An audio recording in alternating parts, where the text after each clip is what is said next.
একটা হাঁড়ি, দুটো হাঁড়ি, তিনটে হাঁড়ি, চারটে হাঁড়ি, পাঁচটা হাঁড়ি, ছটা হাঁড়ি, সাতটা হাঁড়ি। আমি বিয়ে বাড়িতে যেয়ে দেখছি এরকম বসে হাঁড়িগুলো নিলাম মাত্র 7। আর এখানে দেখছি কি চাল, এ তো চেনা চেনা লাগছে, কমজোরি চাল ভাবছি মনে হচ্ছে। এটাই হবে। গাছের বাগানে এসে দেখছি লিচুর গাছ আছে কিন্তু লিচু নাই। হ্যাঁ আমি মানে এটাই ভাবছিলাম যে লিচুগুলো গেল কোথা। আর এখানে দেখছি তামা হাঁড়িতে, কিন্তু তামা হাঁড়িতে গোছ ছিল কিন্তু গোছগুলো চেটিপুটি মেরে দিয়েছে।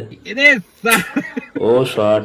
স্পেশাল করে আমাদের জন্য ভাত রাঁধছিল শশির কাঠি দিয়ে, দেখতে পাচ্ছ। হ্যাঁ হ্যাঁ ভালো করে জালটা দিও। আর এখানে দেখছি মাছের পিস গুলো তুলছে, মানে লেগ পিস গুলো।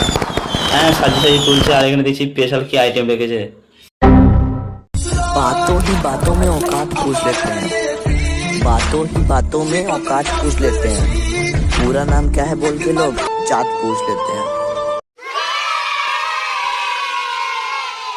হ্যাঁ তোমার এই টিভি চালাতে পরে টিভি কিন্তু আমারও ঢুকবো। আর এইটাকে ও ও ও ঠিক আছে, আমরা প্রস্তুত হয়ে দাঁড়িয়ে আছি। এখন আমি ভাতে চালটা দিয়ে দিয়েছিলাম। হ্যাঁ বড় ভাই আসি। আর আমি চলে গেলাম ঈদদালা। এখানে একটা ঈদদালা ছিল। আজকে গায়ে মনে করেছি আমাদের গ্রামের ঈদগালাটা অন্য